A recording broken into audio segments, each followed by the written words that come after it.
तो मूवी की शुरुआत होती है साल 1990 के इस सीन को दिखाते हुए, जहां एक रिसर्चर हाथ में कैमरा लेकर किसी अजीब सी अंडरग्राउंड जगह पर घूम रहा होता है। हर तरफ अजीब मशीनें होती है और माहौल इतना डरावना होता है कि पहले मिनट से ही आपको डर लगने लगेगा।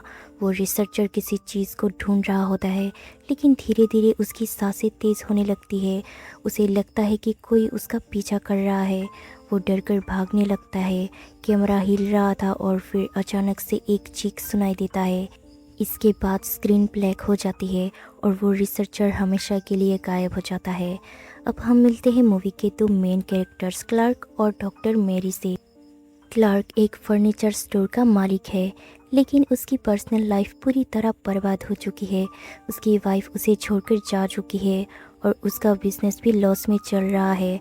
और अपने बिजनेस को बचाने के लिए वो खुद एक समुद्री डाकू का गेटअप पहनकर टीवी पर अजीब से एडवर्टाइजमेंट शूट करता है। टेंशन और शराब की लत की वजह से Clark regular therapy sessions attend करता है, जहां उसकी थेरेपिस्ट डॉक्टर मेरी है। मेरी की लाइफ भी नॉर्मल नहीं है। उसके खुद के कुछ पुराने सदमे हैं। उसकी मॉम को हमेशा लगता था कि कोई उन्हें मारना चाहता है और बचपन की वो पूरी यादें आज भी मेरी का पीछा नहीं छोड़ती।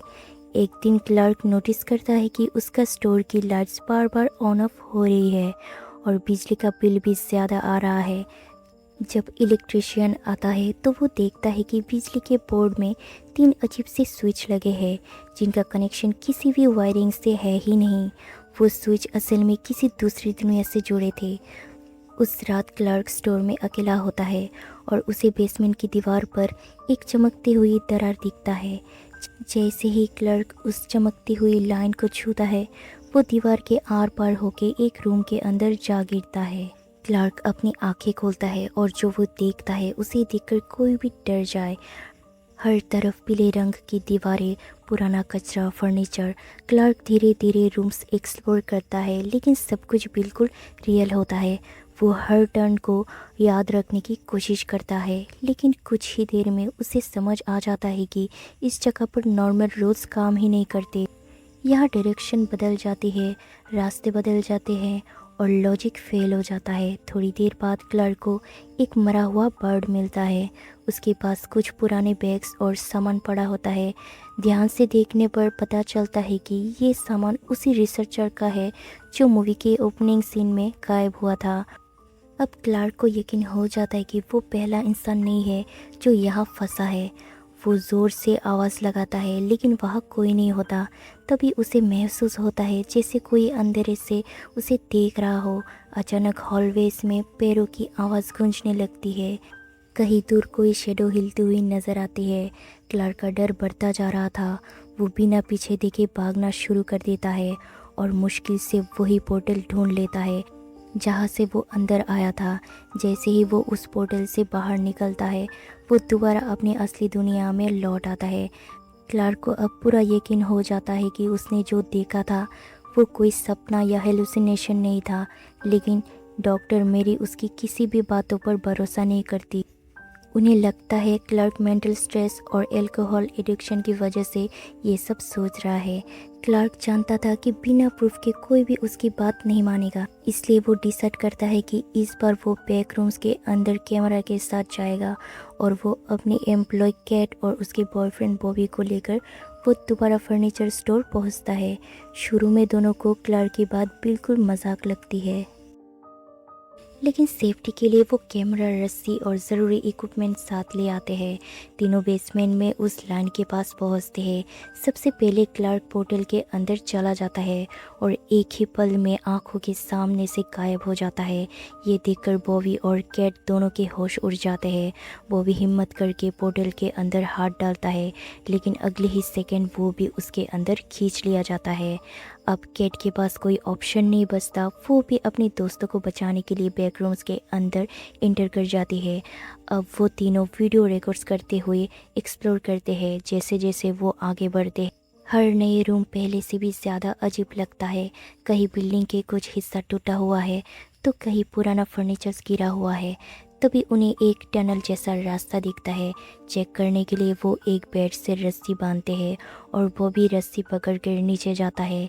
नीचे बहुत शांति थी, ढेर सारे कपड़े पड़े थे कि तभी अचानक कोई वहाँ आ जाता है। वो भी डर के मारे वहाँ से भागते हुए ऊपर आ जाता है, लेकिन अंधेरे से कोई चीज़ बॉबी को वापस अंदर खींच लेती है। तभी वो बेड भी नीचे गिर जाता है, जिसके वजह से क्लार्क और कैट भी उसी टनल में गिर जाता है। कैट बॉबी को ढूंढने की कोशिश करती है, तभी कोई चीज़ आके उसे भी वहाँ से ले जाते हैं। क्लार्क वहाँ से भागते भागते एक कमरे में पहुँचता है, जहाँ एक अकेला क्रिसमस ट्री रखा था और बैकग्राउंड में डरावना म्यूजिक चल रहा था। तभी वहाँ एक इंसान जैसी दिखने वाली अजीब चीज़ क्लार्क की तरफ आती है। डर के मारे क्लार्क वहाँ से भाग निकलता है। इसके बाद कैट के चिल्लाने की आवाज़ आती है। क्लार्क कैमरा ऑन करके उसे ढूंढने निकलता है, लेकिन फिर कोई उसके पीछे आ रहा था। अब क्लार्क को भी गायब कर देता है। कुछ वक्त बाद डॉक्टर मेरी को क्लार्क का एक मैसेज मिलता है, मैं वापस नहीं आऊँगा। ये पढ़ते ही मेरी को लगता है कि क्लार्क सच बोल रहा है। वो सीधा फर्नीचर स्टोर पहुँचती है। स्टोर के अंदर उसे दीवारों पर अजीब सिंबल्स और ड्राइंग बनी हुई मिलती है। साथ ही क्लार्क का बनाया हुआ एक मैप भी मिलता है।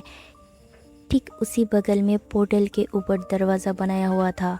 वो समझ जाती है यही पोर्टल है और वो खुद पोर्टल से बैक रूम में चली जाती है। मेरी भी उन्हीं अजीब कमरे और लार्ड्स के बीच भटकने लगती है। तभी उसे लगता है कि कोई उसके पीछे। वो पीछे मुड़ती है तो वहाँ क्लार्क खड़ा था। मेरी को लगता है वो क्लार्क को बचाने आई है, लेकिन तभी क्लार्क मेरी के ऊपर हमला कर देता है। जब मेरी को होश आता है तो वो एक डाइनिंग टेबल पर बंधी हुई थी, जहाँ आसपास इंसानों जैसे दिखने वाली अजीब कॉपियाँ बैठी थी। क्लार्क नॉर्मल बनने का नाटक करते हुए फ्रिज खोलता है, जिसके अंदर कैट का कटा हुआ सिर पड़ा था, यानी कैट भी मारी जा चुकी थी। क्लार्क मेरी को ज़बरदस्ती कहता है कि वो उसकी थेरेपी चालू रखे। तभी मेरी गुस्से में क्लर्क को उसका असली सच बताती है कि उसकी वाइफ उसे इसलिए छोड़कर गई थी क्योंकि क्लर्क कभी अपनी गलती मानता ही नहीं था। ये बात सीधा क्लर्क के दिल पे लगता है। तब अचानक वहाँ एक बहुत बड़ा मॉन्स्टर आता है और वो मॉन्स्टर कोई और नहीं बल्कि क्लर्क के टीवी एडवर्टाइजमेंट वाला वही डाकू क्लर्क। बैकरूम्स ने क्लर्क की यादों को एब्जॉर्व करके उसका एक डरावना मॉन्स्टर बना दिया था। वो मॉन्स्टर असली क्लर्क को वही मार देता है। अब मेरी अपनी जान बचाने के लिए भागती है। भागती भागती वो एक ऐसी जगह पहुंचती है जो किसी साइंटिस्ट लैब जैसी थी। यहाँ बहुत सारे सिलेंडर्स, मशीन्स और अजीब एक्सपेरिमेंट्स चल रहे होते हैं। तभी वो मॉन्स्टर दोबारा उसके सामने आ जाता है। मेरी हिम्मत करके एक पत्थर से उसके चेहरे पर बार बार वार करती है। फाइट के दौरान गलती से एक गैस स्टेप एक्टिव हो जाता है। कुछ ही देर में ग्रीन प्रोटेक्टिव सूट्स पहने रिसर्चर वहां आ जाते हैं। वो मॉन्स्टर को कंट्रोल कर लेते हैं और मेरी की जान बचा लेते हैं। यहाँ एक और सच पता चलता है, ये लोग एसिंग रिसर्च इंस्टीट्यूट से थे, जो सालों से इस बैकरूम्स पर रिसर्च कर रहे थे और उनके पास गायब हुए सभी लोगों का रिकॉर्ड्स था। इंस्टीट्यूट का साइंटिस्ट बिल मेरी को बताता है कि बैकरूम्स असल में दुनिया की एक ख़राब कॉपी है।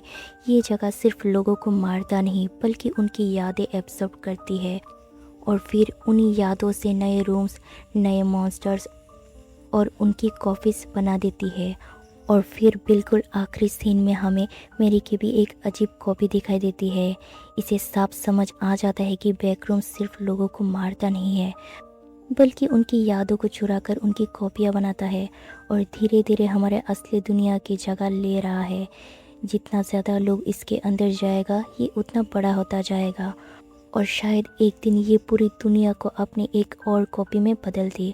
और इसी डरावने राज के साथ इस मूवी का एंड हो जाता है।